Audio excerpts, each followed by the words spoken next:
So yun mga kaprobinsya, kukuha tayo ngayon ng malunggay. So ayan.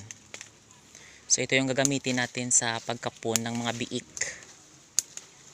Ayan, para mas mabilis gumaling yung kanyang yung kinapunan ng biik mga kaprobinsya. Ayan.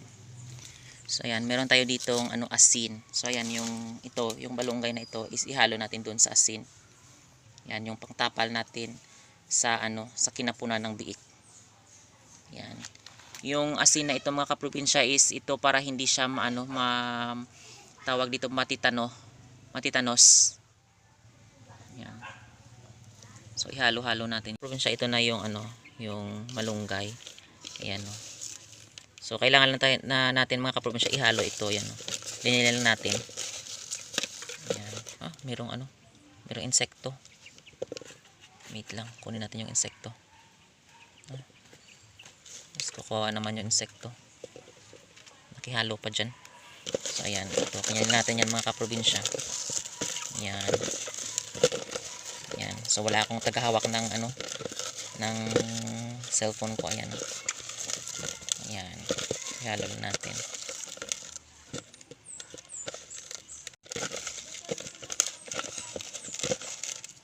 Ayan mga kaprobinsya.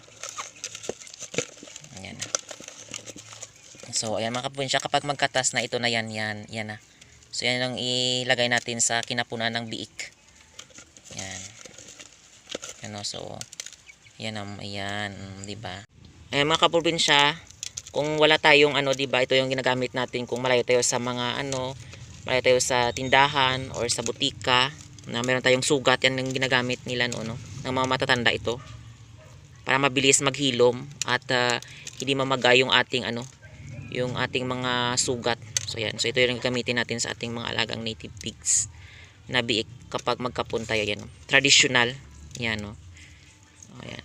So although mga kaprobinsya, meron din kami mga antibiotic na nilagay, na-injectan na namin yung mga native pigs namin kasi crossbreed na sila, pero gumagamit pa rin ako ng traditional na ganyan mga kaprobinsya. Sa awa ng Diyos, maganda na rin yung result ng aking mga kinapunan ng mga biik. Ayan. So yan mga kaprobinsya. So kapag malayo kayo sa mga bayan or meron kayong native pigs, kasi mga kaprobinsya, alam ko sobrang hirap talaga mag-alaga ng mga native pigs at akala nila pinapakain lang sila ng kwan. Yung iba kasi mga kaprobinsya, kapag magkapon tayo is yung iba kasi merong namamatay, pero hindi ako namamatayan mga kaprobinsya dahil ito yung ginagamit ko. Ayan no. So yan, sinishare ko lang sa inyo na hindi na tayo magastos ng mga kaprobinsya ng pambili ng gamot. So ayan, ito lang yung gagamitin natin. Pwede manggro sa gwa lang, ang gamay gro na una. So ayan, ito na, magkakapo na kami ng biik. So ayan. So ayan yung kakapon. At yan. So yan mga kaprobinsya, ito pa yung isa. So tatlo sila yung kapon namin mga kaprobinsya. So yan. Kasi ito wala pa ito makapon na yan. So ayan mga kaprobinsya, tapos na silang kumain. So ayan o. Yan yung kaninang kinapon namin. Ayan. Yung kulay brown at yung itim. So mga kaprobinsya, hindi ako kanina nakapag-video kasi walang tagahawak ng cellphone ko kasi dalawa lang kami yung kasama ko kanina nagkapo ng mga biik na ito. So yan, walang tagahawak kasi ngayon is